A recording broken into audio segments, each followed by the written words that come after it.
Quand vous scannez vos articles aux caisses automatiques, que vous vous occupez de vos parents, de vos enfants ou même du ménage à la maison, est-ce que d'une certaine façon vous ne travaillez pas gratuitement ? C'est la question qu'on va se poser aujourd'hui, car dans notre société, on associe souvent le travail à un salaire. Pourtant, une grande partie de nos activités quotidiennes contribuent à faire tourner la machine sans qu'on les considère comme du vrai travail. Alors pourquoi ça pose problème ? Que faut-il considérer comme du travail gratuit ? Et surtout, à qui ça profite ?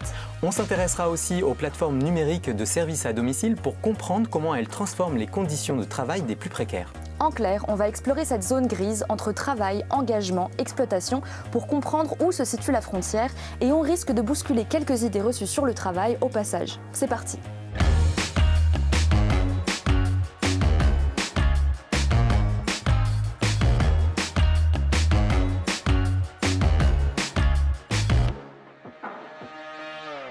Salut à toutes et à tous, très heureux de vous retrouver pour cette nouvelle émission Science en question dans laquelle on va se questionner sur le travail. Et pour nous aider à y voir plus clair, nous avons la chance de recevoir Maude Simonet. Bonjour Maude. Bonjour. Merci d'être avec nous. Alors vous êtes directrice de recherche au CNRS à l'Université Paris-Nanterre et vous êtes sociologue du travail. Mais à quelle forme de travail plus précisément vous vous intéressez ? Alors je m'intéresse aux formes de travail bénévoles, invisibles, aux formes de travail gratuit, à des activités qui sont en fait pas reconnues comme du travail. Tout ce qu'on ne met pas dans la case travail habituellement comme on le conçoit. Exactement. Est-ce que vous avez des exemples un peu plus concrets à nous donner pour qu'on cerne bien ce que ça regroupe, ce travail gratuit, invisible ? Alors moi j'ai beaucoup travaillé sur le bénévolat, donc c'était mon objet d'étude en thèse, et puis je travaille encore dessus 30 ans plus tard. Mais j'ai travaillé aussi sur les formes de volontariat comme le service civique, qui sont des formes de bénévolat mais indemnisées, à durée déterminée. J'ai travaillé sur ce qu'on appelle le digital labor, donc le travail gratuit sur Internet, sur les plateformes numériques. Par exemple Par exemple, quand vous postez des blogs ou quand vous faites des blogs pour un journal. Par exemple, j'ai fait une enquête sur le conflit des bénévoles du Huffington Post quand le magazine a été vendu par Arianna Huffington. Et donc, il y avait 9000 blogueurs à l'époque donc, qui postaient régulièrement des posts sur le site. J'ai travaillé aussi sur des formes moins volontaires, on va dire, mais qui sont ce qu'on appelle le workfare ou les mises au travail des allocataires de l'aide sociale. Donc ça, j'ai travaillé à l'étranger là-dessus aux États-Unis. Cette obligation qui était faite aux allocataires de l'aide sociale de donner des heures s'ils voulaient ou elles voulaient continuer à toucher leurs allocations. Donc des formes plus coercitives aussi de travail gratuit. Et puis derrière, si on continue dans les exemples, il faut avoir en tête évidemment le travail domestique qui est peut-être la première forme de travail invisible, de travail gratuit à avoir été étudiée par les sociologues. Alors, cette notion de travail gratuit et de tout ce qu'on ne range pas dans le vrai travail, ça ne date pas d'hier. Dans vos recherches, vous vous inspirez des analyses féministes des années 70. Est-ce que vous pouvez nous rappeler le contexte de l'époque et ce que ces analyses ont apporté justement sur notre façon de concevoir le travail ? Oui, le contexte, c'est que c'est un moment politique et scientifique où cette question est vraiment posée sur la table par les féministes. Je dis scientifique et politique parce que c'est un double mouvement. C'est à la fois un mouvement de vouloir rendre visible, faire voir tout ce travail domestique qui est assigné aux femmes, majoritairement, mais qu'on ne prend pas au sérieux, qu'on ne compte pas, qu'on ne voit pas, qu'on ne pense pas comme travail. Et ça passe pour ces féministes-là par la nécessité de le faire voir, de l'analyser. Donc il va y avoir des statistiques qui vont être produites dans ces moments-là avec plein de débats passionnants. Je ne sais pas si on aura le temps d'y revenir, mais sur comment on mesure ce travail domestique, dans quelle unité on le mesure, est-ce qu'il faut le mesurer en monnaie ou est-ce qu'il faut le mesurer en temps ? Et donc elles ont montré, spoiler alerte, que quand on le mesurait en temps, personne ne le voyait, alors que quand on le mesurait en monnaie, c'était tellement énorme que là tout le monde se dit « Ah oui, c'est énorme, ce travail que font les femmes, c'est plus important en termes de poids économique que le travail professionnel rémunéré ».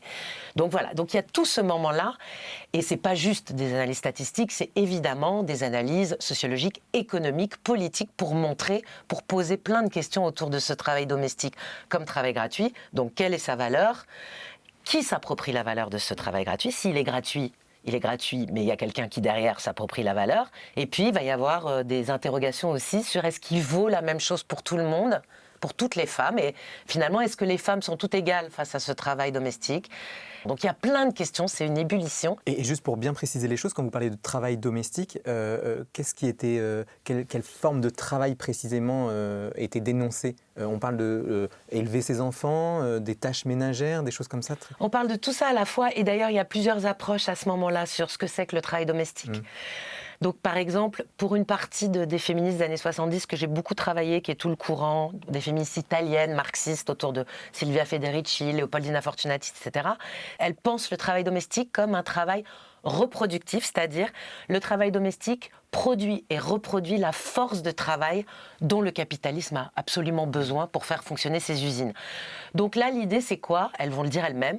Le travail reproductif, c'est le travail émotionnel, physique, relationnel, sexuel même, elles vont dire, qui permet de produire et reproduire l'ouvrier qui va tous les matins rentrer dans l'usine et faire le travail pour le capitalisme. Mais il y a d'autres féministes comme par exemple Christine Delphi qui, elle, une féministe française importante, qui elle, considère que ce n'est pas la classe capitaliste, mais c'est la classe des hommes qui s'approprie le travail domestique. Pour elle, le travail domestique, c'est celui qui est approprié par le chef de famille. Donc elle va vous dire, quand vous faites à manger pour vos enfants ou que vous nettoyez la maison pour votre famille, c'est du travail domestique. Mais aussi quand vous allez répondre au téléphone pour prendre les rendez-vous de votre mari qui est, je ne sais pas, profession libérale ou politique ou agriculteur, ou voilà. Quand vous travaillez aussi dans une sphère professionnelle en dehors de la maison, elle appelle ça aussi du travail domestique. C'est ça qui est intéressant, c'est qu'il y a eu plein de débats à ce moment-là et qu'on ne s'est pas limité à regarder juste les tâches ménagères, etc. Et même quand, peut-être je termine là-dessus, quand elles ont pensé les tâches, les féministes, elles ont montré que les frontières ne sont pas si simples que ça et que oui, il y a un espèce de noyau dur qui est faire à manger, nettoyer, s'occuper des enfants, mais que finalement, il y a un continuum de tâches où jusqu'où quand je joue avec mes enfants... La frontière est floue. Voilà, la frontière est floue. Jusqu'où quand je me lave moi-même, c'est vraiment du travail domestique, quand je vais promener mon chien. Et ça, ce qui est intéressant, c'est qu'elles s'y sont confrontées, ces analystes-là. Donc ça, c'était valable dans les années 70, ça l'est toujours aujourd'hui. Oui, ça l'est toujours aujourd'hui. Pourquoi c'est aussi répandu ?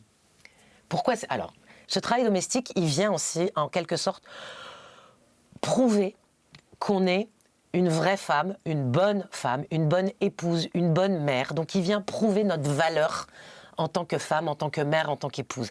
C'est devenu une condition, disait Federici, de la féminité, qui pèse en fait quelque part comme une norme sociale sur toutes les femmes. Et en fait, ces dimensions du « au nom d'eux », je les ai reprises pour voir finalement d'autres formes de travail. Donc, au nom de l'engagement, mon travail bénévole dans des associations de citoyenneté, etc. Au nom aussi de ma passion, au nom de la formation. Donc, passion, pourquoi ? Si tu es vraiment passionné, si tu es un artiste vraiment passionné, tu ne vas pas demander combien on te paye pour ce travail-là. L'essentiel, c'est que tu puisses exercer ta passion, finalement. On arrive à tout justifier avec ça, avec ce « au nom d'eux ». Avec ce « au nom d'eux », on arrive à justifier beaucoup de formes d'activités qui ne seraient pas reconnues comme du travail, exercées gratuitement et qui pourtant font fonctionner les services publics, les entreprises, les associations, comme le fait le travail. Donc c'est cet enjeu, effectivement, d'une forme de déni de travail, moi j'insiste beaucoup là-dessus, d'un déni de travail au nom de valeur. C'est pas reconnu comme du travail parce que c'est reconnu comme autre chose. Tu travailles pas, t'es mère. Tu travailles pas, t'es un vrai artiste. Tu travailles pas, t'es un jeune en formation. Donc ton stage, c'est pas du travail. C'est au nom de ta formation que t'es prêt à exercer toutes ces activités sans être rémunéré. Et ça, c'est quelque chose qu'on a intégré, nous, oui. à force de l'entendre, finalement. Oui, c'est quelque chose qui fait partie des normes sociales. C'est quelque chose qui est réaffirmé aussi par des politiques, qui est aussi institutionnalisé et qui l'est de plus en plus. Et qu'il est de plus en plus, je pense, sur ces formes un peu non domestiques que j'évoquais, de travail gratuit, qu'il est de plus en plus parce que on a aujourd'hui sur le marché du travail, c'est pas simplement cette politique cette économie de la preuve de notre valeur, c'est aussi une économie de la promesse qui fonctionne de plus en plus, où non seulement on vient prouver comme ça qu'on est un vrai artiste ou qu'on est vraiment motivé pour ce travail, etc.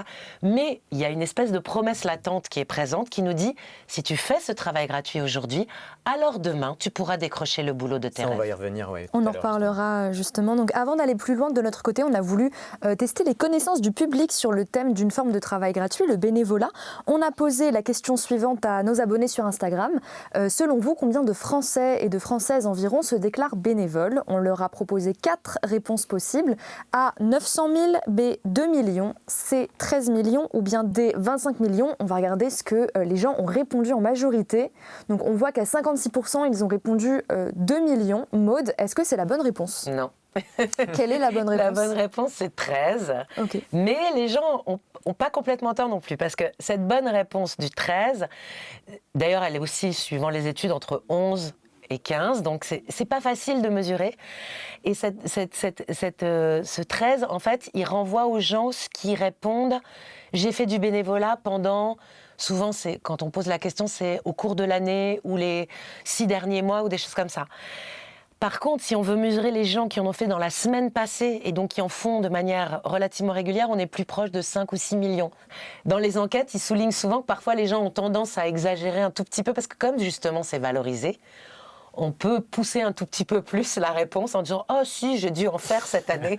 Donc ils disent que parfois ça peut surestimer effectivement un petit peu… Mais la réponse n'est pas tout à fait évidente. Voilà. Je vais vous poser une question volontairement provocatrice. Allons-y. Quand on est bénévole, on choisit de faire ce travail gratuitement.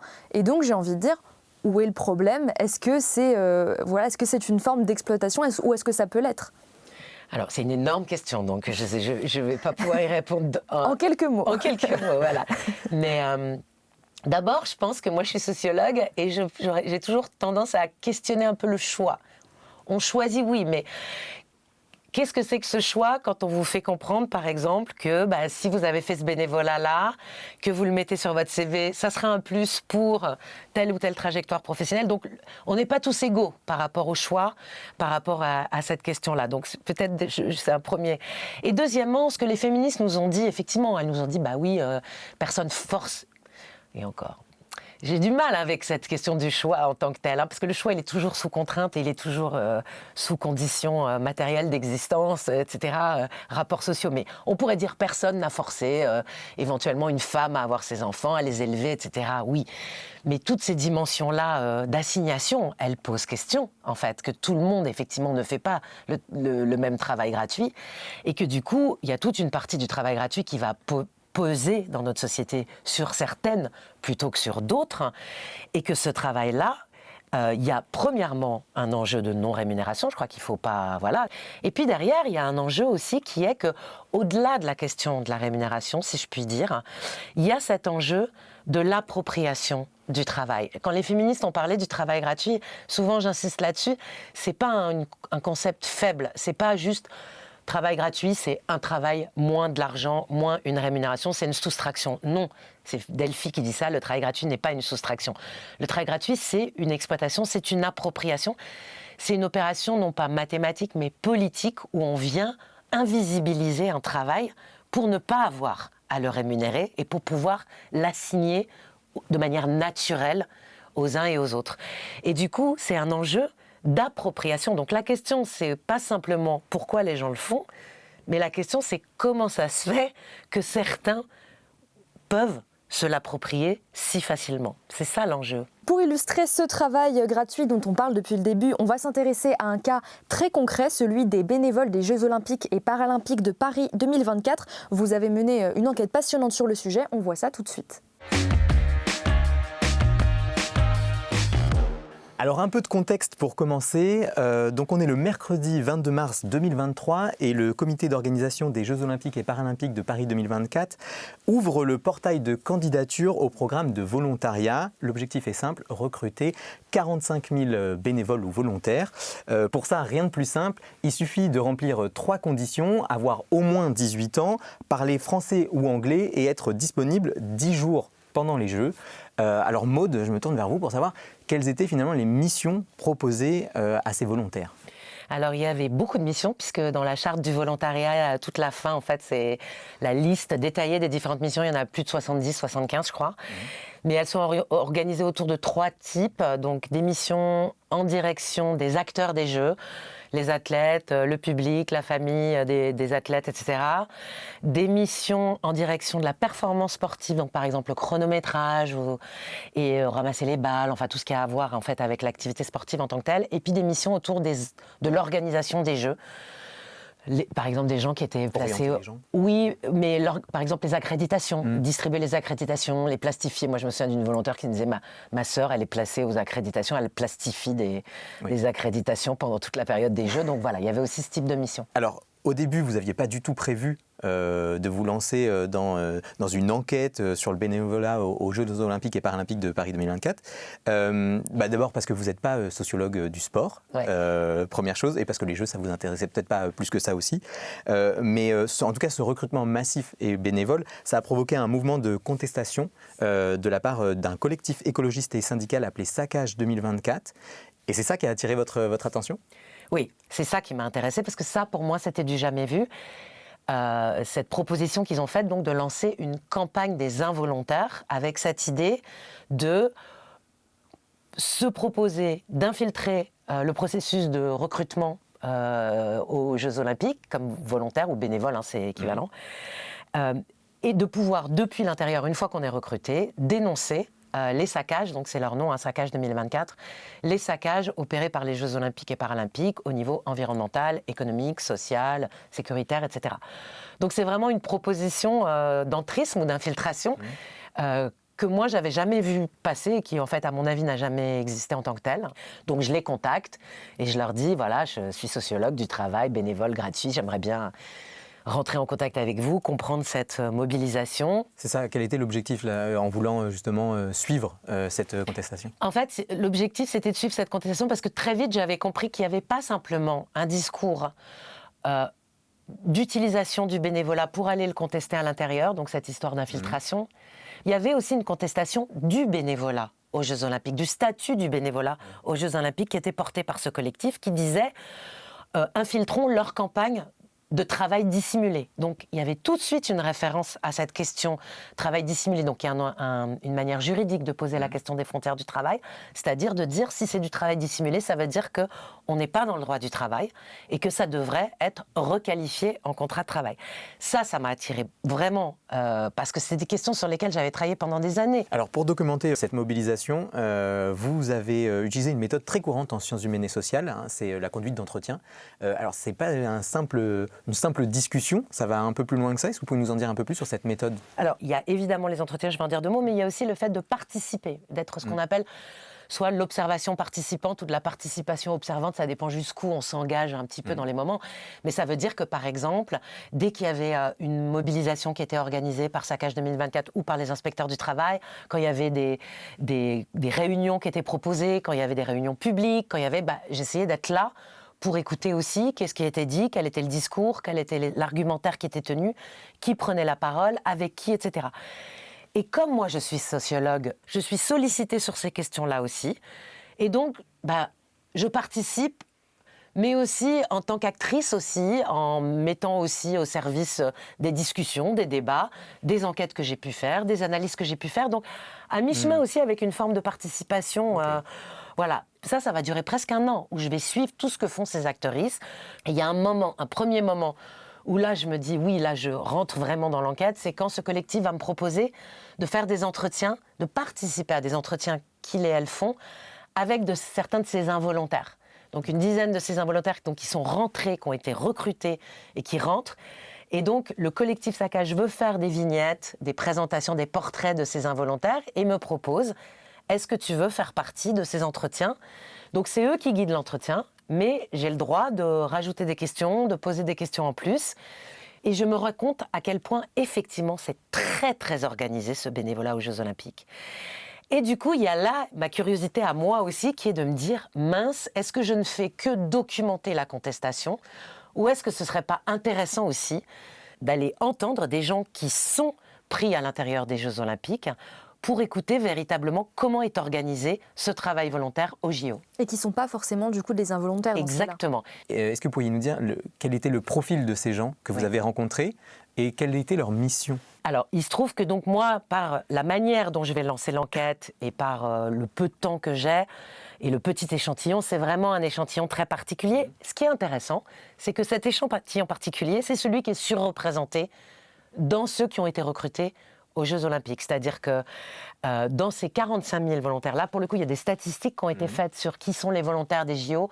C'est une enquête de l'INJEP qu'on peut trouver en ligne, l'Institut national jeunesse éducation populaire, qui a fait une enquête au sortir des JO sur les volontaires des JO et qui montre plusieurs choses, qui montre la surreprésentation des diplômés. Je crois que c'est 85% des volontaires des JO sont diplômés, quand c'est 42%, même pas, ou 40% de la population française. Surreprésentation des étudiants, surreprésentation des pratiquants de sport. Je crois qu'il y a 58 ou 60% des volontaires des JO qui pratiquent des sports régulièrement, alors que c'est un Français sur 10 en règle générale. Donc voilà. Et c'est exactement ce profil-là que je vais avoir. Donc en fait, je ne peux pas parler des bénévoles en général parce que je n'ai pas assez de matériaux, pas assez de données et pas assez de données diversifiées, mais j'ai le cœur de cible. J'ai vraiment le cœur de cible des JOP. Et alors tout à l'heure, vous parliez justement de cette jeune femme qui s'est retrouvée à plastifier finalement les accréditations. Donc, voilà. Sur les missions, ouais, qu'on peut dire. Alors déjà, ce qui est intéressant dans le processus de recrutement, c'est que en fait, ils définissent tous la mission comme quelque chose qu'on leur assigne. C'est-à-dire, alors que la définition du bénévolat, et notamment juridique, c'est quelqu'un qui a une libre détermination de son activité et des horaires dans lesquels il va exercer son activité bénévole.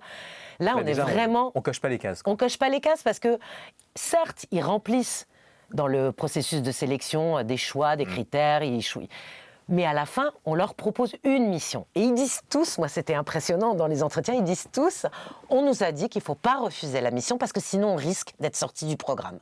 Donc cette idée que, en fait, la mission nous revient de la plateforme et en gros, il faut la prendre parce que sinon, il y a un risque d'être sorti, donc de sanctions. Alors, soit la mission, elle revient et c'est celle qu'on voulait ou elle ressemble à celle qu'on voulait. Et là, on est dans un discours de la chance. Ils disent tous, j'ai eu de la chance. Moi, j'ai eu de la chance. Donc, ce qui est intéressant, parce que normalement, un bénévole, il n'a pas de la chance. Il choisit. On parlait de cette question du choix. Vous voyez cet enjeu du choix ? Donc là, c'est de la chance, c'est ce que je voulais. Soit, c'est pas vraiment ce que je voulais, mais j'ai pas pris le risque d'être évacuée du programme, donc ou d'être mis en remplaçante. Sur les missions, ce qui est très intéressant, c'est que malgré les diversités qu'on peut entendre en fonction de un tel, elle fait du water polo et un tel, elle est sportive plutôt dans le basket, donc elle est contente d'être là ou là. Il y a vraiment une hiérarchie qu'on retrouve un peu dans tous les discours. Au top de la hiérarchie des missions, il y a les athlètes, être à côté des athlètes. Et tout en bas, il y a le sale boulot bénévole, dans lequel on peut ranger. Je disais par exemple, cette jeune fille qui me disait « Moi, je suis avec les athlètes dans mon sport préféré, donc ça va. Mais ma sœur, elle plastifie des accréditations pendant un mois. Je ne comprends pas pourquoi, ça c'est du bénévolat. » Une mission qui a été beaucoup critiquée par les bénévoles, mais aussi à l'extérieur, c'est chauffeurs. Ceux qui conduisent en fait, notamment les familles ou les proches ou le staff, mais c'est surtout les proches des athlètes d'un endroit à un autre et qui souvent du coup les attendent devant les hôtels, sur des parkings toute la journée pour les amener d'un point à un autre. Et alors eux sont très très loin évidemment des Jeux, mais très loin et encore plus loin des athlètes. Et dans l'enquête de l'INJEP que j'évoquais tout à l'heure, on voit bien comment ça fait partie des activités qui a été la moins satisfaisante du point de vue des volontaires. C'est beaucoup ressorti, cet aspect-là. À travers ces entretiens, qu'est-ce que vous avez aussi appris sur l'organisation du travail et les conditions de travail de ces volontaires ? À ma surprise, les critères de la subordination qui permettent en France de requalifier à une activité en contrat de travail étaient extrêmement visibles ou audibles, je devrais dire, dans les récits qui étaient portés et par les bénévoles et par les gens qui... place au doute. Donc on peut parler de travail dissimulé dans ce cas-là ? Oui, alors encore une fois, le droit, ça n'existe pas dans l'absolu. Le droit, ça doit s'enregistrer devant un tribunal, etc. Donc moi, je ne suis pas un tribunal, je ne suis pas un juge, je ne suis même pas une juriste. Donc je parle en tant que sociologue. Mais en tant que sociologue qui a étudié finalement les critères qui sont mobilisés dans la jurisprudence pour requalifier une activité bénévole en contrat de travail, on retrouve ces critères-là. Celui, effectivement, derrière, c'est la relation de subordination, par le fait que les personnes ne sont pas libres de leurs horaires, de leurs tâches, du lieu où ils sont affectés, etc. Donc tout ça, finalement, c'est imposé de l'extérieur, c'est hétérodéterminé, on pourrait dire, c'est imposé de l'extérieur, qui sont ensuite inscrits dans une ligne hiérarchique dans laquelle on leur donne des directives. J'ai eu un régisseur, par exemple, j'ai fait un entretien avec un régisseur qui a travaillé sur la cérémonie d'ouverture et de clôture des Jeux Olympiques. Il avait 250 volontaires à manager pendant cette cérémonie-là, avec une ligne hiérarchique. Il me dit que c'était hyper descendant. Il y avait moi, en dessous, il y avait les coordinateurs, qui avaient chacun une équipe de 20 volontaire, et puis quand le volontaire avait un problème, il allait voir son coordinateur. S'il y avait un problème que le coordinateur ne pouvait pas répondre, ça allait au-dessus. Et si moi j'avais un souci, j'allais voir la directrice de la grande entreprise d'événementiel qui chapeautait l'événement. Donc la ligne hiérarchique est extrêmement claire, en fait, dans l'organisation du travail. Et puis, troisième élément qui avait bien été mis en évidence par les inspecteurs du travail quand ils avaient dénoncé un an avant la question, c'est cette idée qui a été explicité tout le temps pendant la période des Jeux, c'était sans volontaire, pas de JO, cette idée qu'ils étaient indispensables à l'organisation de l'événement. Et comme disent les inspecteurs du travail, si une main-d'œuvre est indispensable à l'organisation d'un événement, alors elle est inscrite dans une subordination. Parce que, effectivement, et on le voit bien dans les récits qui sont faits, quand les volontaires ne sont pas là, il y a de la souplesse, évidemment. On peut laisser des volontaires partir un peu plus tôt, on peut en laisser certains ne pas revenir le lendemain parce qu'ils ont un truc à faire. Mais les coordinateurs de volontaires devaient quand même toujours surveiller qu'il y aurait suffisamment de monde pour faire le travail. Donc ça, c'est une première conclusion de votre enquête sur le travail, qui est finalement un peu du travail dissimulé. Une autre conclusion, c'est que ce travail gratuit, il est même institutionnalisé, vous dites. Ça veut dire quoi exactement, en fait ? Là, on arrive presque à un stade suprême pour moi d'institutionnalisation du travail gratuit. Il y a eu un guide du bon recours au bénévolat pendant les événements sportifs qui a été publié par la Direction générale du travail, donc le ministère du Travail, qui reprend et valide toute cette forme d'organisation du travail qui est inscrite dans la charte du volontariat et qui sera mise en place pendant les Jeux Olympiques. Et du coup, on a un soutien des pouvoirs publics à la manière dont ce bénévolat est organisé dans les Jeux Olympiques, alors que très clairement, il est organisé d'une manière qui déroge à la jurisprudence qu'on a en France en termes de droit du travail. Donc ça pose question, qui est une forme de soutien de la puissance publique à un contournement du droit du travail. Donc c'est un enjeu très très politique, en fait, qui est posé là par les inspecteurs du travail et que je reprends aussi à mon compte, puisque moi-même, en tant que sociologue, j'ai été requalifier effectivement ce travail bénévole. Donc il y a cette dimension-là. Et puis, je ne sais pas si j'en parle tout de suite, mais cette institutionnalisation, elle passe par l'institutionnalisation de cette politique de la promesse qui va être extrêmement forte. Donc par des choses très concrètes et des choses un peu plus implicites. Des choses plus implicites qui sont de l'ordre, effectivement, mais qui sont aussi fondées matériellement, mais qui renvoient aussi à des choses de l'ordre du discours, des choses plus symboliques comme Emmanuel Macron qui réunit tous les volontaires pour les féliciter et qui leur dit « Tout ce que vous faites là, on n'aurait pas pu faire les Jeux sans vous, mais on va vous remercier. Tout ce que vous avez fait là, ça vous sera utile dans vos trajectoires professionnelles. Ça sera un tremplin dans vos études et dans vos carrières. On va faire en sorte de créer les outils pour que vous puissiez finalement valoriser tout ce travail indispensable que vous avez donné. » Donc cette économie finalement de la promesse que j'évoquais tout à l'heure, c'est dans le discours d'Emmanuel Macron, mais ça va être aussi par la construction, pendant ces Jeux Olympiques, d'outils de valorisation du travail bénévole à une échelle et dans un degré d'officialité qu'on n'avait jamais vu jusqu'à présent. Ça va être ce badge virtuel que vont recevoir toutes les personnes qui ont participé au volontariat pendant les Jeux Olympiques. Et c'est un badge virtuel où on leur attribue des compétences d'organisation, de communication, etc., qui sont des compétences reconnues par France Travail dans le Code Rome, donc c'est extrêmement officiel. Et c'est pas juste qu'on leur reconnaît, c'est qu'il y a ensuite tous les partenaires des Jeux Olympiques qui écrivent un texte d'endossement pour reconnaître à leur manière ces compétences aux volontaires. Donc vous avez Coca-Cola, Randstad, Airbnb, Omega, le géant suisse, et puis vous avez le ministère du Travail, la ville de Paris, etc. C'est très officiel. Extrêmement officiel. Donc c'est cette économie de la promesse que j'évoquais tout à l'heure, où on fait comprendre aujourd'hui que si vous avez fait du bénévolat, c'est un plus. Si vous avez fait un stage là, c'est un plus. Là, c'est pas juste dans l'air du temps ou c'est quelque chose dont on se doute. Là, c'est le président de la République, le ministère du Travail, la ville de Paris, les grandes entreprises, France Travail. Tout le monde vient vous dire ce que vous avez fait là, en fait. C'est un plus que vous allez pouvoir valoriser pour vos études et vos carrières professionnelles. Ça, c'est ce que vous appelez le Hope Labor. Oui, c'est pas moi, c'est un concept que je reprends à des sociologues américains. Il y a un autre concept aussi qui vient un peu appuyer cette institutionnalisation, c'est le love labor. Ouais. Est-ce que vous pouvez nous en dire quelques mots? Ouais, ça, donc je reprends des concepts. Love labor, c'est travail de l'amour, ça vient des féministes des années 70, qu'on disait tout à l'heure. La manière dont finalement ce travail domestique, parce qu'il est construit comme un travail d'amour, parce qu'il passe par ses valeurs, par ses liens, par ses affects.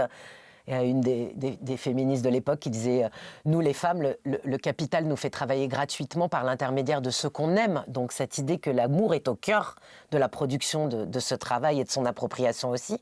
Donc cette notion de love labor, elle est très présente là. Mais donc le love, c'est pas du love, c'est de la passion sportive, c'est de la passion pour cet univers, pour cette pratique, pour ce sport qu'on entend très très fort. Et c'est une réalité. Quand on interroge ces jeunes bénévoles ou volontaires, il y a ce sentiment que c'est le travail idéal. Alors, il n'y a pas de rémunération, il n'y a pas de droits sociaux, on est en dehors de toutes les formes d'institutions du travail, mais ça ressemble à ce qu'ils rêveraient de faire dans leur vie professionnelle. Donc, il y a cette dimension extrêmement forte et ce love labor, en plus, on vient nous dire que ça peut être du hope labor, ça peut permettre d'être valorisé par la suite. Ça renforce. Donc j'ai une partie dans mon bouquin qui s'appelle « Quand le love labor devient du hope labor ». Ces deux processus se renforcent pour qu'en fait on comprenne complètement pourquoi ce cœur de cible a participé. Donc finalement, si je résume, c'est bien vendu et du coup, sous couvert que voilà, ça va être génial, du coup les gens acceptent de le faire et finalement il n'y a pas tellement de contestation là-dessus, quoi. Alors non, je mettrais deux nuances. D'abord, c'est pas juste que ça va être génial, c'est que c'est en partie génial. Donc il faut prendre au sérieux ces valeurs. Parce qu'une tendance, souvent on ne veut pas avoir de problème sur ces enjeux-là. Bon, on dit, si les gens le choisissent, qu'ils le font d'eux-mêmes, où est le problème? Alors ensuite, on vient expliquer pourquoi, si, il peut y en avoir quand même, passer au dehors du droit du travail. C'est pas, le droit du travail, c'est un droit objectif, que vous le vouliez ou pas. Si demain, vous me dites, moi, j'adore mon patron, j'ai envie d'aller travailler tous les jours gratuitement pour lui, le droit du travail vous dira non. Il y a un ordre social qui est construit, quelle que soit la volonté des gens. Donc tout repose pas sur la volonté des gens dans l'organisation d'une société, première chose. Mais quand on commence souvent à voir ces enjeux-là, ou même quand on voit les enjeux d'appropriation, on peut tomber dans un extrême inverse qui est de dire « Ah ouais, mais ils sont complètement exploités, ils sont idiots, ils se font complètement avoir, etc. » Non, c'est pas ça que je raconte. Ce que je raconte, c'est qu'effectivement, ils sont pris dans quelque chose qui a du sens pour elles et eux, et qui va même avoir du sens, non seulement en termes de valeurs qu'ils ressentent, mais aussi en termes de trajectoire. Certains ou certaines d'entre elles, alors pas tous et pas toutes, et sans doute les plus dotés en capitaux, en études, etc., pourront faire fructifier ça. Donc, il ne faut pas y voir juste une grande manipulation. C'est comme si on disait les femmes, elles sont trop idiotes de faire des enfants. En fait, cet amour qu'elles croient leur porter, en fait, c'est juste de l'exploitation. Non, c'est de l'amour et de l'exploitation. C'est ça qu'il faut accepter de penser. C'est très compliqué. C'est de l'amour et de l'exploitation. Et c'est l'articulation des deux. Eh bien, je dirais la même chose. L'enjeu pour moi, il n'est pas d'aller se dire mais pourquoi ils font ça? Ils ont toutes les bonnes raisons. Love labor, hope labor, toutes les bonnes raisons du monde, ces jeunes. En tout cas, la question, c'est pas ça. La question, c'est comment le ministère du Travail a pu publier un guide qui contourne le droit du travail, comment le COJOP peut endosser une charte du volontariat où il est écrit noir sur blanc, l'entreprise Omega supervisera, les salariés de l'entreprise Omega supervisera tel et tel poste de bénévole. Comment, dans le droit du travail français, c'est impossible de mettre des bénévoles à disposition des salariés d'une entreprise. C'est complètement illégal. Donc, comment on en arrive à ça? C'est ça la question. Et voilà, c'est important pour moi parce que sinon, c'est très réducteur. Ouais. Et on vient du coup dire, et on repense que du coup, donc ils sont exploités, mais en fait les gens sont bêtes et ils ne le voient pas. Et je dirais encore plus loin, moi ce que j'ai adoré dans cette enquête, c'est qu'une des surprises de l'enquête pour moi, c'est que non seulement je savais dès le départ que l'enjeu, c'était pas de dire « Ah, mais pourquoi ils font ça ?» parce qu'ils avaient toutes les bonnes raisons du monde de le faire, mais non seulement ils ont les bonnes raisons, mais quand même ils posent des questions. Donc non seulement les gens sont pas idiots, mais en plus, les gens sont complexes, tout en étant pris dans leur pratique et leur passion et leur enthousiasme, eh bien au même moment, ils interrogent quand même les limites de ce qu'on leur fait faire. Donc moi, et ça c'est la découverte de l'enquête pour moi, c'est de montrer que je suis partie d'une contestation à l'extérieur, qui était très forte pour moi, mais même si elle n'était pas hyper médiatisée, mais qu'à l'intérieur aussi, j'ai entendu une contestation à bas bruit, plus une mise en doute. Mais la plupart des volontaires, même les passionnés de sport, même ceux qui re-signeraient à 2 fois pour les JO, posent des questions. Moi, ok, j'étais à côté des athlètes, mais ma sœur qui a fait les accréditations, pourquoi ils n'ont pas embauché quelqu'un? Moi, ok, j'ai fait ça, mais moi, à un moment donné, j'ai été me poser tranquillement avec mon muffin sur les coussins. Ils m'ont envoyé une autre volontaire me dire « t'as pas le droit de t'asseoir ». J'ai dit « je comprends pas, je suis volontaire. Ici, ça tiendrait pas sans moi ». Et on vient me dire que j'ai pas le droit de m'asseoir sur les coussins pendant ma pause. Qu'est-ce que c'est mes droits alors? Puisqu'en fait, sans mon travail, ils peuvent pas fonctionner. Toutes ces questions, j'ai essayé de les déplier aussi. Ok, bon, merci beaucoup Maud pour ce regard un peu différent sur cette période des JO et du volontariat. On va passer maintenant à toute autre chose, c'est notre séquence vrai ou faux. Alors le principe est simple, on va afficher 3 affirmations les unes après les autres et on va vous demander de nous dire si c'est vrai ou si c'est faux. Alors parfois c'est peut-être un peu les deux, on peut nuancer. À la maison on vous laisse 2-3 secondes maximum pour essayer de trouver la bonne réponse, ça va aller vite. Alors tenez-vous prêts, on commence tout de suite avec la première affirmation. Elle s'affiche, les bénévoles sont des gens qui ont beaucoup de temps libre.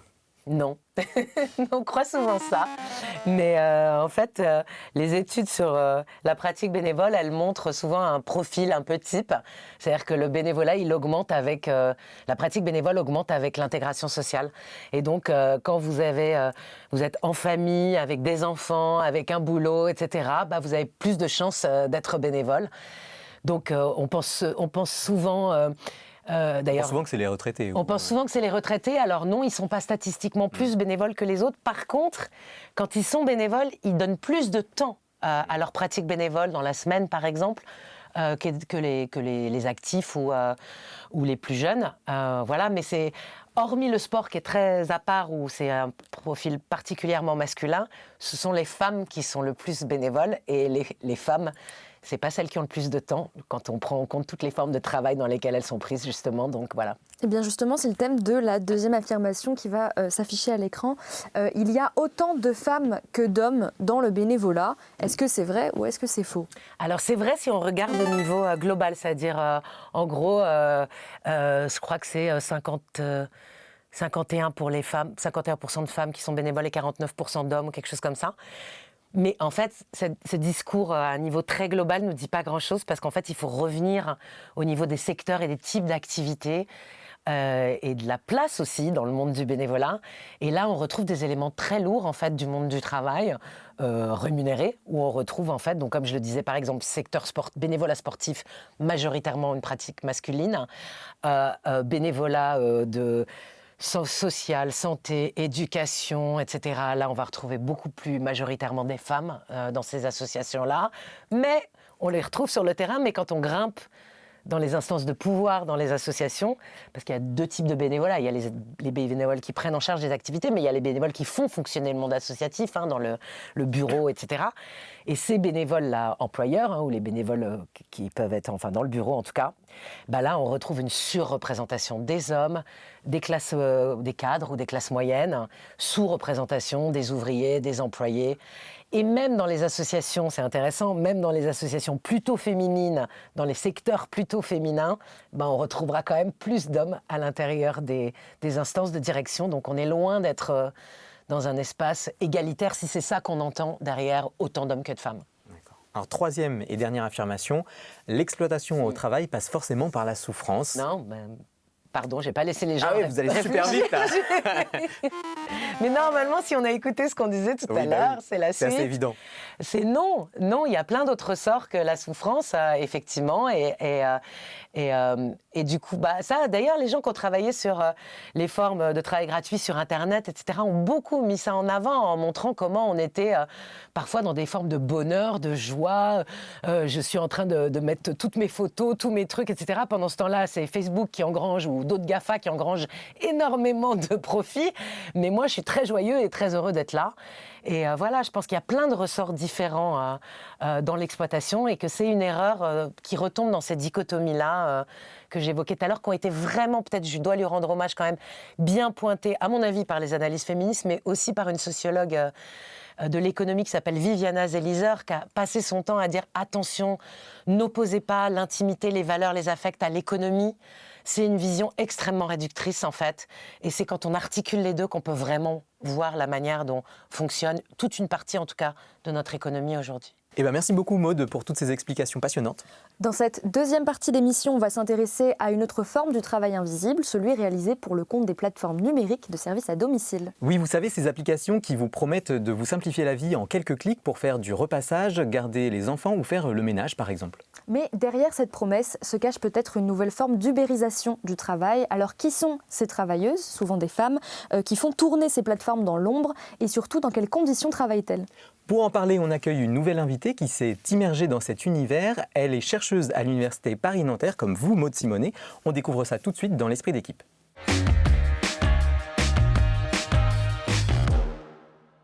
Bonjour Nicole Tequet-Laurent, bienvenue sur le plateau de Science en question. Bonjour. Vous êtes docteur en sociologie à l'université Paris-Nanterre et avec vous on va se pencher sur un autre type de travail, on le disait, celui réalisé pour le compte des plateformes de services à domicile.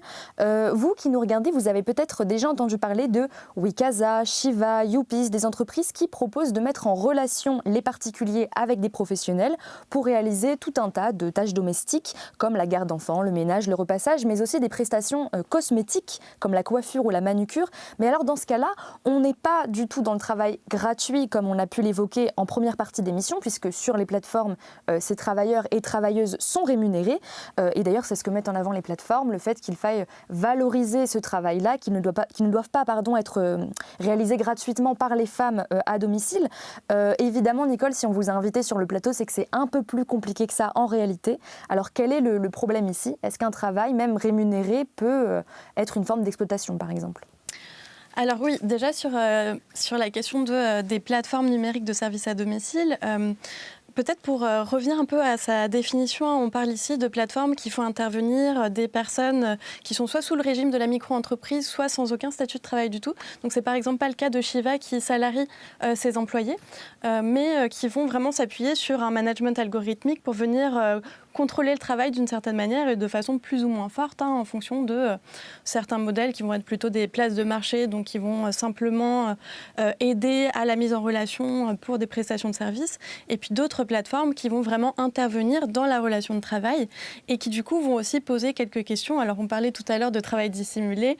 Dans le cas des plateformes de services à domicile, cette question elle se pose aussi puisqu'on voit qu'il y a des indices de subordination qui viennent aussi questionner l'indépendance de ce travail. Et quel problème soulève ce modèle de plateforme numérique ? Alors ces plateformes, elles s'intègrent plus généralement en fait dans l'économie de l'ubérisation, pour le dire un peu plus généralement.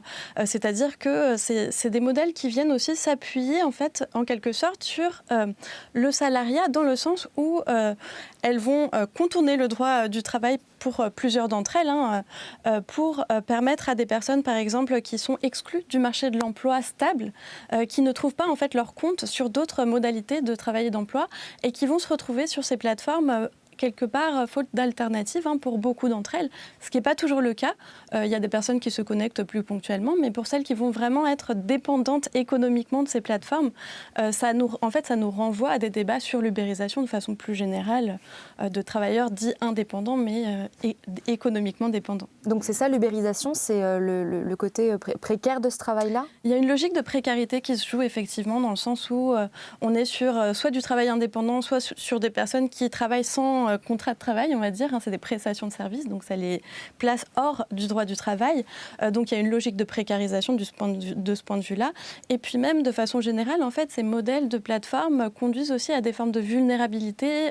On est sur un management algorithmique qui est souvent assez opaque, en fait. Donc c'est plus difficile de pouvoir se projeter dans la durée. Les notations clients viennent intervenir aussi sur l'évaluation de la prestation, qui peuvent conduire parfois à des personnes qui vont être sanctionnées par des clientèles qui, quelque part, ne leur donnent pas non plus l'opportunité de venir contester ces sanctions.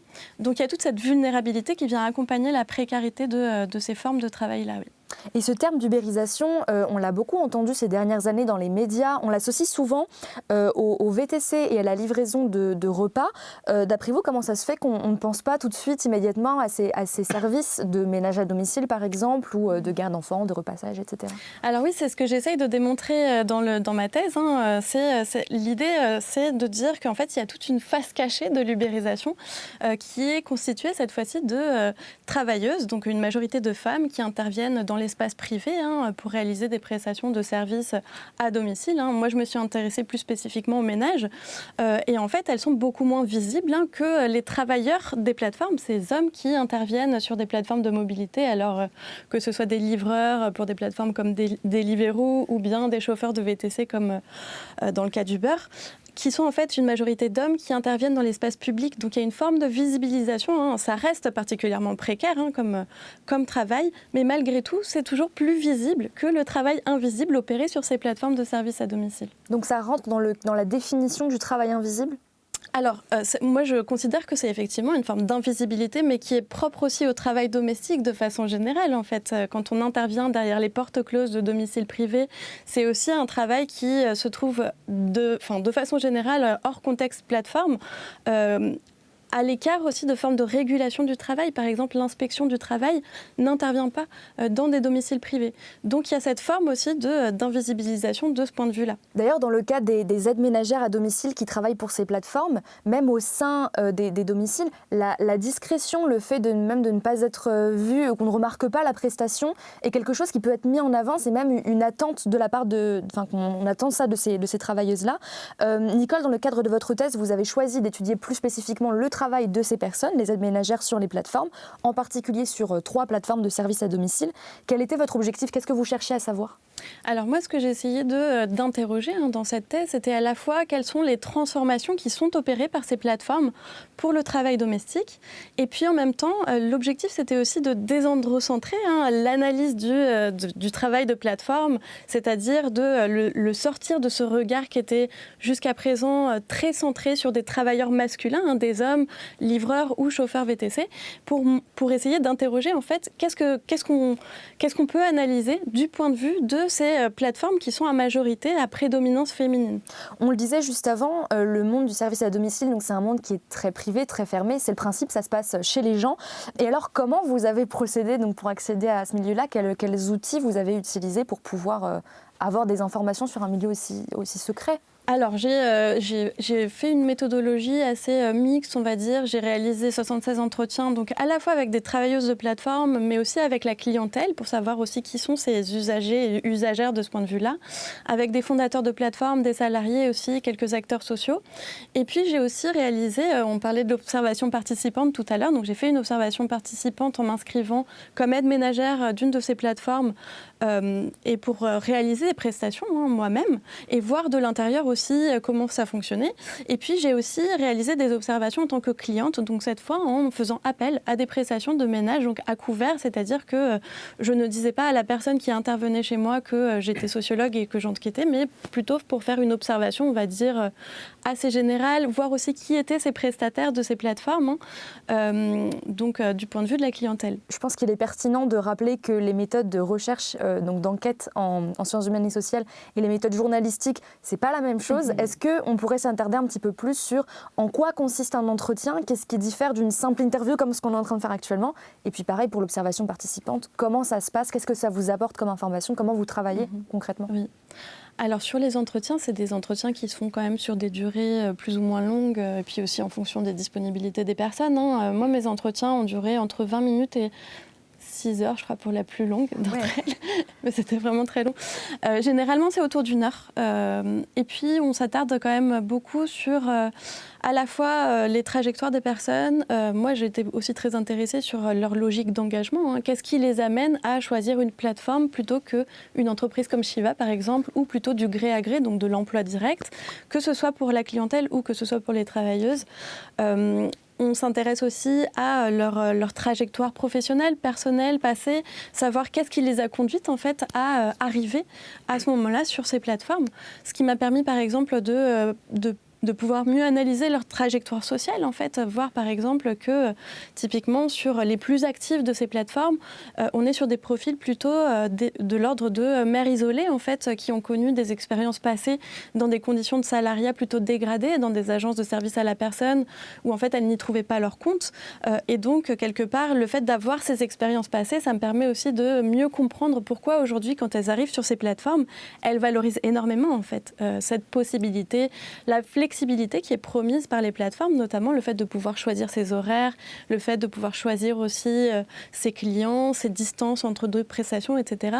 C'est aussi parce qu'elles n'avaient pas ces opportunités-là dans des expériences passées.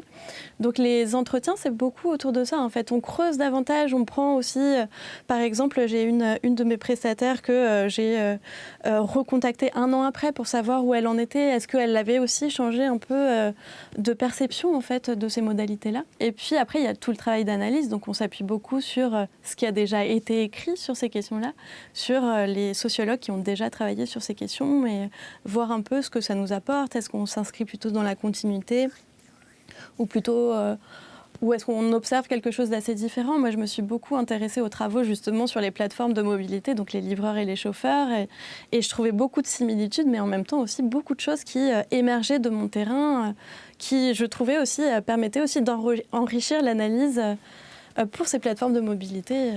Et vous le disiez, donc parmi les travailleuses les plus actives sur ces plateformes, on retrouve beaucoup de mères isolées, de personnes qui sont plutôt fragiles socialement, qui peuvent être vulnérables. Est-ce qu'on sait pourquoi ces profils-là sont plus représentés, sont surreprésentés sur ces plateformes?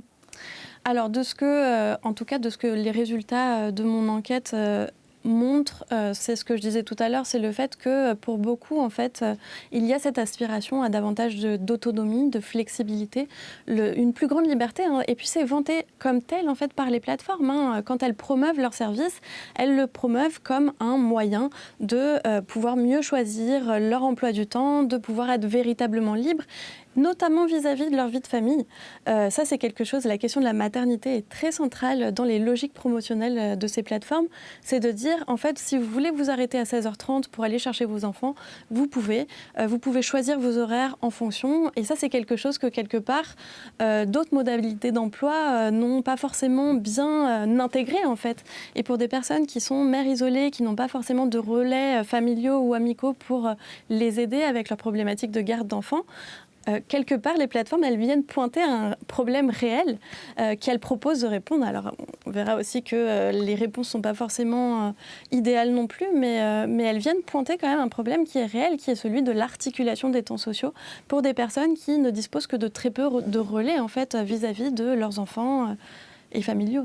Et donc le discours qui est marketé, qui est vendu à destination des travailleuses, donc c'est un discours de flexibilité, de pouvoir s'adapter à leur profil. Qu'est-ce qu'il en est en réalité finalement? Quelles sont, à la suite de votre enquête, à quelles conclusions vous avez abouti? Est-ce que la réalité correspond à ce discours qui est adressé aux travailleuses?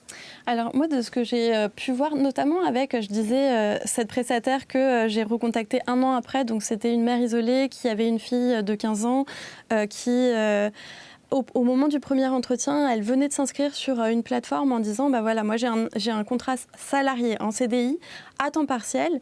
Je vais commencer à travailler par la plateforme. On m'a dit que je pouvais gagner beaucoup plus d'argent. Donc mon objectif, c'est de passer à temps plein par la plateforme en tant que micro-entrepreneuse et de laisser mon contrat salarié, d'arrêter le salariat pour être uniquement travailleuse indépendante. Et du coup, je l'avais contactée 1 an plus tard pour savoir ce qu'il en était vraiment et si elle avait vraiment quitté le salariat pour s'investir pleinement comme travailleuse indépendante sur une plateforme.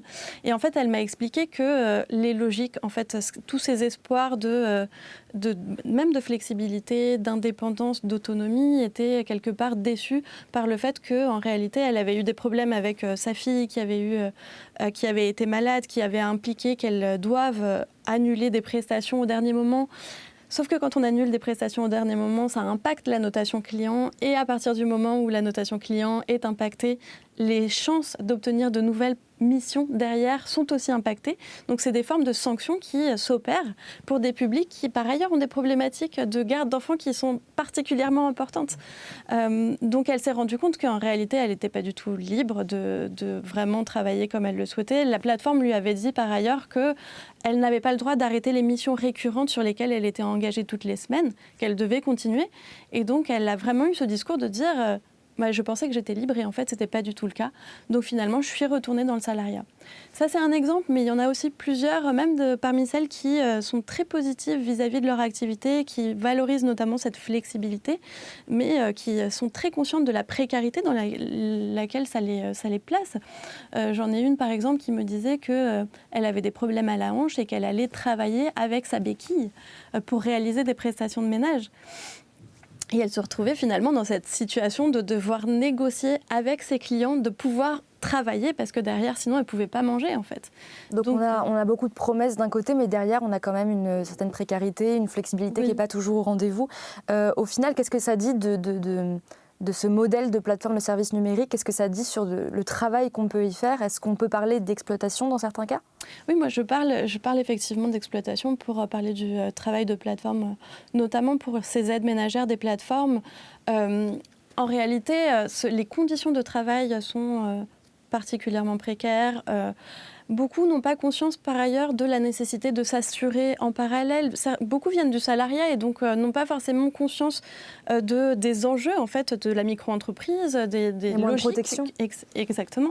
Et j'ai d'ailleurs échangé avec certains salariés ou anciens salariés d'une de ces plateformes qui disaient que même en tant que salarié de la plateforme, en tant que représentant de la plateforme, on leur demandait quelque part de jouer sur les flous aussi, de ne pas dire véritablement ce qu'impliquait la micro-entreprise, c'est-à-dire moins de droits sociaux, moins de protection sociale, la nécessité de s'assurer par soi-même en cas d'accident, etc. Donc une plus forte vulnérabilité qui n'est pas forcément bien comprise parfois. Ça fait partie de la stratégie en fait. Au-delà des travailleuses, donc vous l'avez dit, vous avez aussi échangé avec des clients et notamment des clientes qui utilisent ces services. Est-ce que vous pouvez nous en dire un petit peu plus sur ce que ça vous a appris?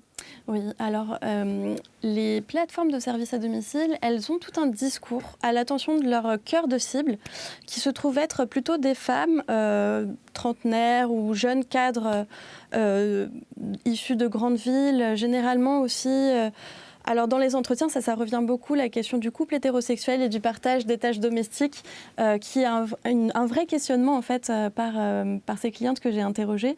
Et donc la question du partage des tâches qui est reprise en fait à leur compte par ces plateformes qui vont venir avoir des discours très de l'ordre du féminisme de marché, comme dirait Sophie Pochic. Donc on est sur des discours qui vont venir proposer de se libérer de la charge mentale, d'éviter les conflits de couple, de libérer le tabou autour du postpartum, par exemple.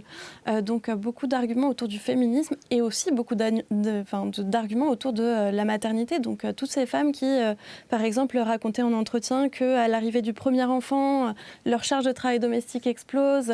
C'est un vrai enjeu qui est pris au sérieux par ces plateformes et donc elles choisissent la délégation du travail domestique parce que aussi ces plateformes invitent à la déculpabilisation, quelque part, de recourir à une aide ménagère en disant, voilà, ce sont des aides ménagères qui sont travailleuses indépendantes, elles sont bien rémunérées, donc ne vous inquiétez pas.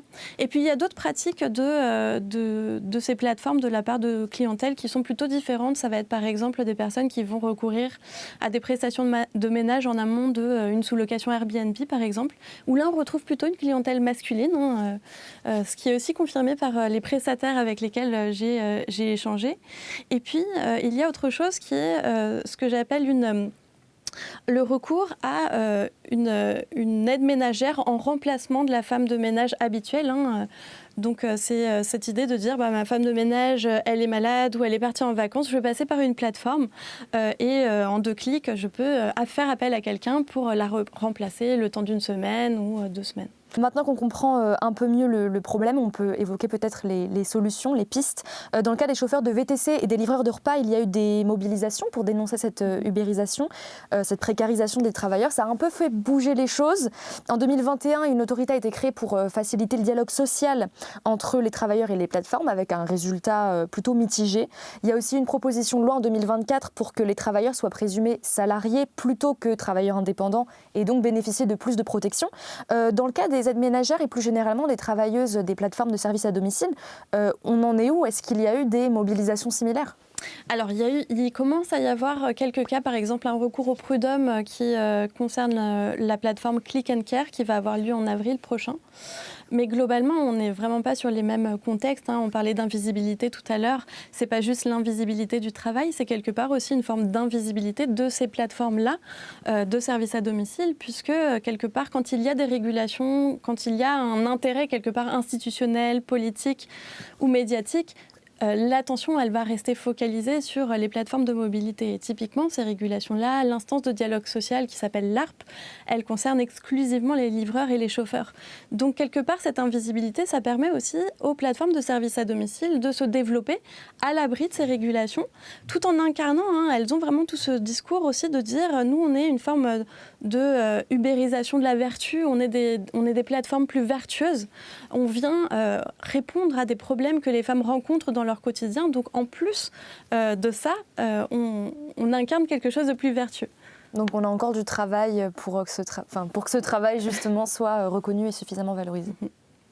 Alors pour continuer notre discussion sur ces plateformes, on s'est demandé ce que le public en pensait. Donc on est allé poser les questions suivantes aux passants dans la rue. On leur a demandé s'ils étaient clients de ces plateformes et ce qu'ils en pensaient. Écoutez leurs réponses.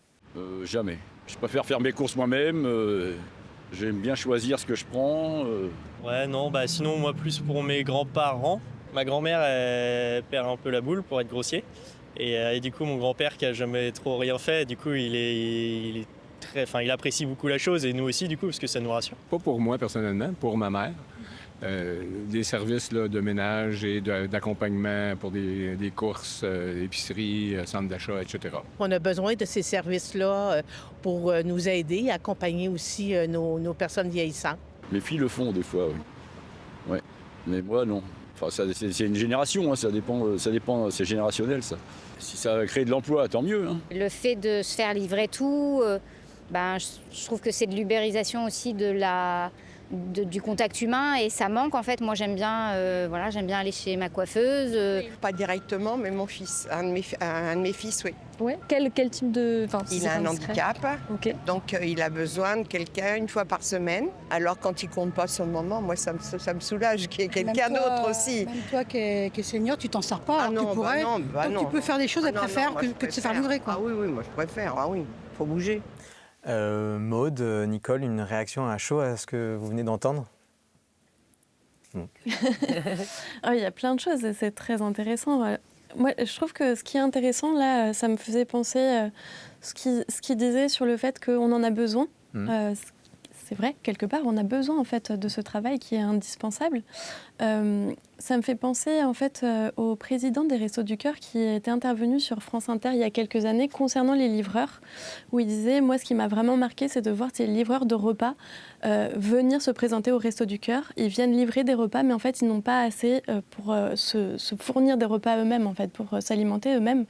Et dans ma thèse, je me fais cette réflexion de celles qui viennent, qui sont les plus actives sur ces plateformes, qui sont ces mères isolées, ce sont aussi celles qui en ont le plus besoin en fait de cette aide au travail reproductif, qui est indispensable aussi, et qui n'ont pas les moyens en fait, et auxquels on vient demander de redoubler leur charge de travail reproductif pour d'autres personnes sur des logiques qui sont plutôt de l'ordre de services de confort. Et donc vraiment sur le travail reproductif, le travail domestique, il y a aussi des nuances à poser entre ces services qui peuvent être véritablement vitaux et indispensables, et puis des services qui sont plutôt de l'ordre d'un confort qu'on peut se permettre, d'un petit luxe qu'on peut s'offrir parfois. Il y a un monsieur aussi qui parlait de quelque chose de générationnel. Vous êtes d'accord avec cette idée J'y pensais aussi, même par rapport au travail de Nicole, qui montre bien que ceux qui sont visés comme clients et clientes, c'est effectivement une catégorie sociale particulière de jeunes, plutôt jeunes, classe moyenne supérieure, diplômés, urbains, etc., en couple, hétérosexuel. Donc oui, je pense que, en tout cas, c'est le public visé, effectivement, je pense. Et on voit aussi, il y a eu deux occurrences où on a eu donc quelqu'un qui disait mon grand-père a jamais rien fait, il n'a jamais fait grand-chose, donc ça le soulage de savoir que sa femme est prise en charge. Et puis de l'autre côté, on a moi quand il n'a pas besoin de moi, quand il n'a pas besoin de maman, ça me soulage. Donc on voit percevoir ce que vous disiez donc sur l'inégale répartition du travail à la charge qui repose surtout sur les femmes. Est-ce que la solution, elle n'est pas plutôt aussi à aller voir de ce côté-là, de cette question de la répartition du travail au sein des foyers, plutôt que d'y apporter une solution marchande, comme on l'évoquait ? Alors la solution, oui, sur la question du partage des tâches, dans les couples hétérosexuels. C'est d'ailleurs ce que défendent les féministes depuis les années 70 et même avant. Hein. C'est de pointer cette exploitation domestique, comme le dit Christine Delphi. Mais ce qui est intéressant aussi, ce que je trouvais intéressant, c'est sur ces plateformes-là, quelque part, justement, le débat, il n'a pas lieu. C'est faciliter le recours à cette délégation du travail domestique, même pour des hommes. Alors, j'ai eu, par exemple, des témoignages de personnes qui disaient, par exemple, d'hommes divorcés qui vont recourir à une plateforme, ou alors de jeunes hommes qui sortaient du foyer familial et entre frères qui vont se faire appel à une aide ménagère pour faire le ménage qu'ils n'ont pas envie de faire entre eux, en fait. Et donc, quelque part, justement, ce partage-là, il ne se rejoue pas. Et ce débat, en fait, il ne se tient pas au travers, en tout cas, de ces plateformes numériques. Ça permet d'éviter la question complètement, en fait. Alors maintenant, on va s'intéresser à vos parcours académiques et professionnels respectifs pour comprendre par quel chemin vous êtes passé. On découvre ça tout de suite dans la séquence en coulisses. Alors, on aime bien commencer cette séquence par un petit jeu, un petit défi. On va vous demander, chacune votre tour, de nous présenter vos parcours en 30 secondes top chrono. Maud, on commence par vous. Dès que vous êtes prête, on lance le chrono. Est-ce que c'est bon ? C'est bon. Eh bien, c'est parti. Et alors, moi, j'ai commencé par l'économie, en fait. Au départ, j'étais formée en économie. J'ai fait une licence, donc 3 ans d'économie. Ensuite, je suis passée à la sociologie. Donc, j'ai commencé à la 3e année uniquement en sociologie. Et j'ai articulé ces 2 cursus en rentrant à l'École normale supérieure de Cachan, en rentrant par l'université et pas par les grandes écoles. C'était encore possible à l'époque. Et je suis sortie de ça en rentrant dans une thèse de sociologie. Et ensuite, j'ai passé le concours et j'ai été prise au CNRS. Parfait, Wow. bravo. Bien joué, ouais. Nicole, on enchaîne tout de suite avec vous. Pareil, même règle, 30 secondes pour vous présenter. Est-ce qu'on peut y aller ? Ok. Top chrono. Alors moi, j'ai fait une licence en traduction-interprétation, puis j'ai bifurqué vers un master en développement économique et social, spécialité gestion de crise. Je voulais vraiment faire du travail humanitaire. Finalement, j'ai plutôt travaillé dans des milieux associatifs, droits sociaux, etc. Et puis, c'est par une de ces activités-là que je me suis intéressée au travail domestique qui m'a donné en fait envie de faire une thèse en sociologie. Parfait. J'avais même un petit peu avant la plus de fin temps. du chrono. Eh bien, bravo à toutes les deux. Merci d'avoir joué le jeu. Mais bon, forcément, 30 secondes, c'est Oui, beaucoup c'était trop court pour apprendre à vous connaître. Maud, au départ, donc, vous disiez que vous aviez commencé par l'économie et que vous aviez découvert la sociologie en 3e année de licence. Qu'est-ce qui vous a donné envie de bifurquer de l'un à l'autre ? J'allais dire, je ne sais pas si j'ai complètement bifurqué. Si, j'ai bifurqué au sens où je me suis arrêtée. Pour l'économie, je me suis arrêtée à la licence. Je n'ai pas continué, donc voilà. Mais après, j'ai quand même continué à faire un peu d'économie, mais dans la manière dont j'aimais le faire. Moi, j'ai adoré l'économie en terminale. J'avais un prof de terminale exceptionnel qui était j'ai découvert des années bien après qu'il était marxiste et qu'il avait écrit des choses là-dessus. Et que, en fait, il nous enseignait l'économie de manière pluridisciplinaire. Ça veut dire que ce qu'on appelait l'économie en terminale, il y avait en même temps de la socio, il y avait de la science politique, il y avait de l'histoire économique, il y avait de l'histoire politique, etc. Et donc, j'ai cru en sortant de terminale et en allant en économie que j'allais retrouver ça. J'ai pas du tout retrouvé ça parce qu'en fait, en économie, à la fac, j'ai fait de l'éco, j'ai fait des maths en fait, des maths appliquées à l'économie. Et tout ce que j'aimais, je le retrouvais un petit peu ici et là dans des options. Donc, j'étais assez déçue. Ma première année, c'était vraiment une grosse déception de pas... Et je crois que j'ai essayé de reconstruire comme j'ai pu, de retrouver une manière de reconstruire ces cours que j'avais eus en terminale à ma sauce, quoi. Donc voilà. Alors Nicole, vous l'avez dit, donc après votre expérience dans l'humanitaire, vous avez travaillé dans le monde associatif pendant plusieurs années. Mais qu'est-ce qui, à un moment donné, vous a donné envie de vous lancer dans une thèse ? C'est pas rien comme décision. Alors moi j'ai adoré travailler dans le milieu associatif, je trouvais vraiment super toutes ces expériences et l'engagement des associations malgré le manque de moyens criants du secteur. Et puis j'avais notamment travaillé comme chargée de mission droits des femmes dans une de ces associations où j'étais en fait en charge d'une campagne internationale pour la France sur les droits des femmes au travail. Donc c'est vraiment par cet angle-là que je suis entrée sur la question du travail domestique gratuit et rémunéré en fait. Et en fait c'est une question qui m'a passionnée dès le début. Et où en même temps, je me rendais compte que je n'avais pas suffisamment de moyens en tant que chargée de mission pour pouvoir véritablement creuser la question. Je me souviens, je m'étais retrouvée dès les premières semaines envoyée en audition à l'Assemblée nationale pour défendre la ratification de la Convention 189 de l'OIT devant des députés, alors qu'en fait, j'avais pas du tout eu le temps de vraiment creuser la question. Et en fait, le fait de ne pas avoir le temps de creuser ces questions-là, de vraiment comprendre les ressorts en fait, qui font que pourquoi est-ce que, quand on parle de travail domestique, on arrive assez rapidement à des logiques d'exploitation, d'inégalité. Pourquoi, en fait, quels sont les mécanismes qui font que ça existe et quels sont aussi les mécanismes qui nous permettraient d'en sortir. Et donc, j'avais vraiment envie de creuser davantage la question et c'est quelque part comme ça que je suis arrivée au travail de thèse que j'avais initialement pas du tout prévu, en fait, dans mon cursus. Maud, pour parler un peu de vos conditions de travail à vous, la recherche, et d'autant plus en sciences humaines et sociales, c'est souvent décrit comme un milieu sous tension, avec de la précarité pour beaucoup de personnes. Quel regard vous portez sur l'évolution de ce milieu tout au long de votre carrière et quels conseils vous donneriez à une jeune chercheuse comme Nicole qui s'y engage aujourd'hui ? Alors, un regard dur. Je pense que l'évolution, elle n'est pas bonne du tout. Qu'effectivement, moi, je suis rentrée au CNRS en 2000 et c'est un autre monde, en fait, dans lequel on est aujourd'hui pour moi. Donc, vraiment, moi, je pense, par exemple, je donne souvent cet exemple. Moi, quand j'ai fait ma thèse, je me suis fait engueuler parce que j'avais publié un article avant la fin de ma thèse et que ça ne se faisait pas à l'époque. Ah, ok. Aujourd'hui, c'est le contraire. Aujourd'hui, on pressurise les doctorants et les doctorantes pour que non seulement ils fassent leur thèse et qu'ils la fassent vite, mais en plus, il faut qu'en plus de leur thèse, ils aient 2 papiers, ils aient fait des communications, ils aient fait des cours, ils aient fait de l'enseignement, ils aient fait tout ça. Enfin, je veux dire, c'est complètement délirant, la montée des exigences proportionnelle à la diminution du nombre de postes, effectivement, à la précarité du coup que ça entraîne, évidemment, cet espace. Donc, toutes ces années attendues où... Donc voilà, oui, moi j'ai l'impression d'être dans un autre univers. Alors de là où je suis moi, ça va. Moi je suis au meilleur endroit possible dans ce monde-là, je ne vais pas me le cacher.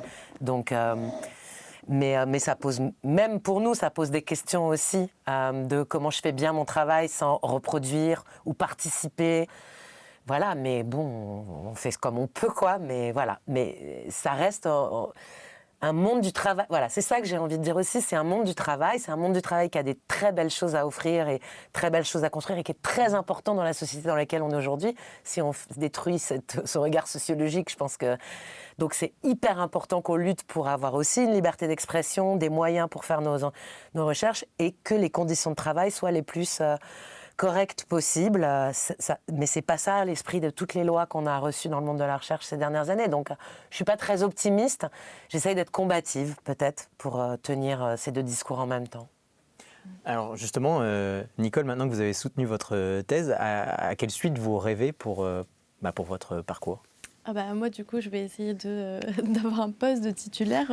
C'est un peu... Mais effectivement, on est dans des contextes qui sont très compliqués. Les places sont très chères. Et effectivement, le travail de thèse, déjà, était assez complexe, puisque je n'avais pas de financement. Donc, j'ai travaillé en parallèle de la thèse presque tout au long de la thèse, d'abord comme collaboratrice parlementaire à temps partiel et ensuite en m'intégrant, mais en même temps j'ai eu de la chance, mais de travailler dans un projet collectif qui s'appelle Origami, qui était sur mes sujets de thèse, en plus sur les plateformes de services à domicile, dans un contexte européen, mais avec une équipe française qui était vraiment super, qui a été un vrai soutien en fait, même du point de vue théorique, mais du point de vue humain en fait, qui m'a beaucoup aidée de Nantes Université. Donc en fait, c'était précaire, mais j'ai eu cette chance-là aussi d'avoir fait les bonnes rencontres qui m'ont aussi permis d'enrichir mon travail de thèse. Donc voilà, je sais que c'est un contexte qui est compliqué et en même temps, effectivement, on a besoin de cette combativité-là parce que c'est un secteur qui est aussi très important, qui apporte des éléments qui sont fondamentaux à la compréhension de la société. Bon, on vous souhaite le meilleur pour toutes les 2 pour la suite. Avant de se quitter, on vous a demandé de nous partager une recommandation culturelle pour découvrir le sujet d'une autre manière. On découvre ça tout de suite dans la reco des invités. Alors Maud, on commence avec vous. C'est pas vraiment une recommandation culturelle, c'est plutôt un coup de cœur pour une personne. De qui s'agit-il ? Alors c'est une artiste qui s'appelle Mirley Ukeles Laderman. et qui est une artiste américaine. Elle a écrit un très beau manuel, maintenance manuel d'entretien en fait, où elle a dit « Je suis mère, je suis artiste, je suis femme ». Je suis tout ça dans un ordre, quel que soit l'ordre. Et en fait, je passe ma vie quand même à nettoyer, à arranger, à réparer. Et maintenant, je vais mettre ça au cœur de mon art. Et donc, par exemple, elle a pris des photos en permanence de tout ce travail d'entretien à la maison, dans l'espace public, mais aussi dans les galeries. Puis elle a fini par faire une exposition où elle a été enfermée dans une galerie. Enfin, dans la galerie, son exposition, son œuvre d'art, c'était de nettoyer le sol, de nettoyer les murs, etc., pour que les gens la voient en train de nettoyer et se posent la question du statut de cette activité de nettoyage qui était indispensable en fait à la base de tout. Puis elle est l'autrice d'une très belle phrase que j'adore dans son manuel, je crois, de Maintenance Manifesto, où elle dit « Lundi matin, après la Révolution, qui descendra les poubelles ?» Et moi, je trouve que cette phrase, elle est... Ça résume bien les choses. Ouais.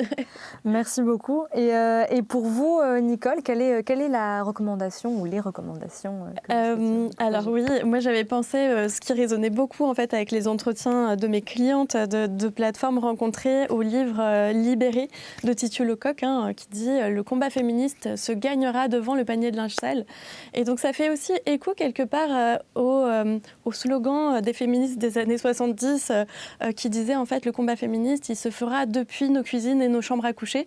Et donc c'est quelque part un livre qui, en plus, est contemporain, mais est vraiment drôle en fait. Elle a vraiment développé toute une théorie de la chaussette qui se trouve à côté du panier de linge sale, où elle interroge en fait, mais que fait cette chaussette? Qui est-elle? Pourquoi est-ce que des fois elle bouge, elle prend des formes différentes?